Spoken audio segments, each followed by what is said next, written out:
Oni diras che ni havas principan senson, che ni poves simple senti kiam iu estas rigardanta nin. Pasis kelkaj semajnoj, kaj estas klare, che vi ne havas tian senson. Por mia lasta desiro, mi desiris che mia patro estu viva denove. Mi staras sur lia tombo kaj ridetas, imagante lin, crianta kaj ungofrapanta sian ĉirkovrilon, kie li faris la lastajn 2 fojojn, kiam mi desiris che li reviviĝu. Estas seria seksperfortanto en mia urbo, kiu prenas pli ol 100 viktimojn ĉiujare. La fakto che neniu credas tion, eĉ pli timigas min pri ŝi. Montriĝas ke vi povas senti ĉion kio okazas al via korpo post morto. Mi supozas ke mi devus senti min ĝoja, tial ke mia edzo ankoraŭ trovas min alloga post ĉiuj ĉi tiuj jaroj. Ne, prenu min anstataŭe, mi krias, kaptante la 2 virojn kiuj forprenis mian filon. Pardonu, sinjorino, nur infanoj, ili diris, dum ili daŭre ŝarĝas la lastan savboaton de la ŝipo. Nun estu atenta, ĉi tiu vico da rokasalo estas la sola afero kiu fortenas ilin. La viro diras, bonvenigante mian grupon en sian rifuĝejon.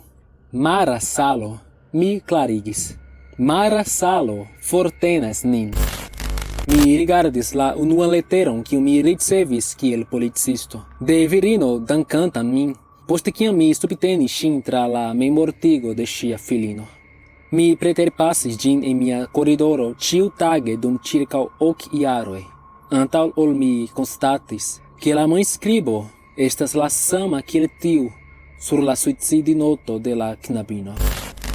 Ŝi diras la lastan fojon, ni estas kaptitaj en tempa interakcio, kio vere kolerigas min, ĉar tio estas kion mia kunlaboranto ŝercis pri memmortigi por ne labori la tutan tempon. Evidente ke ni ne pensis ke li efektive farus tion. Nun, kiam mi rigardas la tubon de lia pafilo, mi vere ŝatus ke mi ne ŝerce estu petinta ke li prenu min kun li. Dum mi aŭdas la knabineton sufokiĝi en sia dormo, mi ŝatus ke mi povu turni ŝin, por ke li denove inspiru. Fine, ĉiuj scias ke monstroj ne povas tuŝi vin, kiam vi estas sub kovrilo. La ampolo estis forbrulinta en la gastoĉambro. Sur la muro estis pentraĵo de stranga vizaĝo. Mi preskaŭ ne povis dormi. Matene, mi konstatis ke la pentraĵo estis efektive fenestro. Mi faris Googlan serĉon pri Mandela efiko. Ĝi montris neniun rezulton. Mi pensis ke mi finfine eskapis de la hantata arbaro, sed kiam mi atingis mian aŭton, mi vidis mian propran mortan korpon, sidantan sur la vetursidloko. Mi pensis ke mi estis sola en la domo, ĝis mi aŭdis bruon veni de la kelo. Kiam mi malfermas la pordon, mi rimarkas kun teruro, ke la bruo estis venanta de la alia flanko de la spegulo, kaj ke la afero en la kelo estis mi. Estis bildo en mia telefono de mi dormanta. Mi loĝas sole. Tio ŝajnis fadeno piketanta tranĉon sur mia kruro. Mi rapide eltiris ĝin. Fakte, tio estis nervo. Mi diris al la ĝino ke, kiel mia tria kaj lasta deziro, mi volas ke mia familio estu feliĉa por ĉiam. Tiam mi sentis naŭzon kaj vidis mian korpon malaperi iom post iom. Bonvolu panjon, enlasu nin! Ŝi aŭdis la infanajn voĉojn de ekstere. Interne, virino malespere vokis la policon, ne komprenante kial estis 2 viroj antaŭ ŝia pordo, portante la vizaĝan haŭton de ŝiaj infanoj kiel masko. Mia patrino diris ke mi devas repreni mian medikamenton por skizofrenio, ĉar ne estas sane ĉesi tiel. Sed ĉi tio estas la sola maniero teni ŝin proksime. Mi ekploris dum mi rigardis la negativan gravediteston. Tio signifas ke estas io alia kreskanta ene de mi. Mi povis nur spekti kaj krii, dum la murdantoj prenis mian knabineton kaj trudis la malrapidagantan venenon en lian sangocirkulan sistemon. Ne povante plu elteni, mi eltiris la injektilon kaj kolere trenis lin for. Mi ne bezonas ke mia filo ricevu tiujn tielnomitajn vakcinojn. La kapitano prenis tremantan elspiron, dum alia korpo preterflosis. Aviado trafika kontrolejo. Io tre malĝusta okazas. Pasis preskaŭ 10 jaroj de kiam mi laste vidis mian patrinon, kaj ŝi ankoraŭ memorigas min ĉiutage ke se mi miskondutos, ŝi ankaŭ forprenos mian aŭdon. Mi pensas ke mi povas esti la plej sukcesa seria murdisto en la historio. La plej bona parto estas diri al ties amatoj ke ni faris ĉion kiun ni povis. Mi malfermis miajn okulojn al mesaĝo sur la muro. Kuru antaŭ li forigos vian memoron. Mi malfermis miajn okulojn al mesaĝo sur la muro. Kuru antaŭ li forigos vian memoron.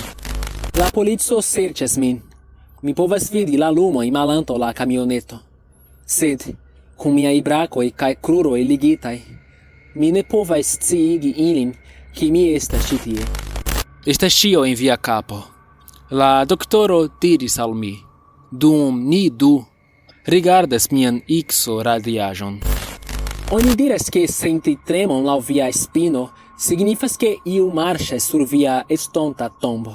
Dum mia edzo marŝas ĉirkaŭ la ĝardeno, la tremoj ne ĉesas. La liveristo donis al mi la pizzon kaj diris, bonan apetiton al vi du. Mi ĝojis, ke mi ne estis la sola ulo kiu povas vidi lin. Ni trovis vian filinon, la policiano diris, dum li desegnis X-on sur la mapo. Kaj poste li desegnis alian, kaj alian, kaj alian. Mia frato kaj mi sidiĝis ĉe la literumitabulo kaj metis la manon sur la ŝtonon. Li diris, Carlo, ĉu vi estas ĉi tie kun mi? Kaj tiam mi movis la ŝtonon al ies. Mia edzino estanta graveda, kiam mi ja estas senfrukta, nature suspektigis min. Sed mi fakte timas, tre timas. Ni estas solaj en ĉi tiu kosmostacio dum pli ol jaro. Ĉu kelkfoje vi havas tiun senton ke vi estas observata? Ĉar se tio tro maltrankviligas vin, mi povas halti dum momento. Mi uzis tempomaŝinon por spekti la krucumadon de Jesuo Kristo. Mia sango frostiĝis, kiam li diris, vi ne devus esti ĉi tie. En perfekta Esperanto. La ĉokolada fabriko de Willy Wonka estas tiel multikolora kaj feliĉa, diris ĉiuj. Provoj klarigi, kiel li enlasis nur infanoj, estis rapide silentigitaj. Post la mirinda konversacio kun la virino ĉe la drinkejo, mi rimarkis ke mi ne prenis ŝian nomon. Kiam mi demandis al la drinkeisto kiu ŝi estis, li diris, ulo, vi estas la sola ĉi tie dum horo. Dum mia tuta vivo, miaj gepatroj diras al mi ke mi ne malfermu la kelan pordon, sed mi scivolis kaj malobeis ilin. Kio estas tiu brilanta globo en la ĉielo, kaj kiel ĝi doloras miajn okulojn? Mi decidis mortigi kelkajn rolulojn en la libro kiun mi verkas. Tio certe iom pli interesigos mian autobiografion. Gino, mi deziras ke estu sufiĉe da manĝaĵo sur la tero, por ke neniu devu malsati. Farite, li respondis kun subrido, sed nenio ŝanĝiĝis. Mia lasta koramikino ĉiam timiĝis pro la 14 strangaj pupoj, kiujn mi elmontras. Mi havas novan koramikinon nun, kaj ŝi volas ke mi forĵetu ĉiujn 15 el la maltrankvilige vivsimilajn pupojn. La nova medicamento funkciis, kaj la internaj voĉoj, que vi tiam diaris al mi quium fari, silentiges. Mi mortigos ilin ciuin, mi pensas, cae ci foie neniu contra-argumentas. Mi confesso che lucida sonjo estas vere mirinda kiel homoi diras, sed post 2 jaroi mi ŝatus vekigi de nove. Estas nia unua rendevuo, kaj ĉio pri kio ŝi parolas estas sia psikoza eksedzo. Ĉio kion mi povas pensi estas fek. Mia plastia kirurgo estas treege bona.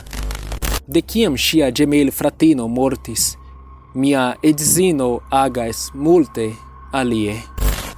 Post horoj rigardante sian poŝtelefonan baterion malpleniĝi al 1%, ŝi surpriziĝis kiam ŝi finfine vidis signalan bastonon. 911, kio estas via urĝa? Estis kion ŝi aŭdis antaŭ ŝia poŝtelefono mortis, same kiel ŝia lasta espero por postivivo. Mi povas aŭdi sonojn de 1 jaro en la estonteco. Ĉinokte la tuta bruo ĉesis. Post kiam mi petis la kristalan pilkon diri al mi kiel elviti la morton, mi estis tre konfuzita dum mi legis: "Ne, dankon, karulo, mi satas." Tamen, io klakis en mia kapo, kiam mia edzino proponis al mi kukon post la vespermanĝo. Mi lernis ami mian korpon tia kia ĝi estas. Fine, estas tiel malfacile trovi taŭgan gastiganton. Neniu kredis min kiam mi diris ke mi ne atakis tiun knabinon. Mi neniam atakus iun kiu havas la mensan kapablon raporti min. Mi trovis retejon kiu antaŭdiras la mortojn de famuloj. La amuza afero estas ke post certa punkto ĉiuj nomoj havas la saman daton, la 25 de aŭgusto 2023.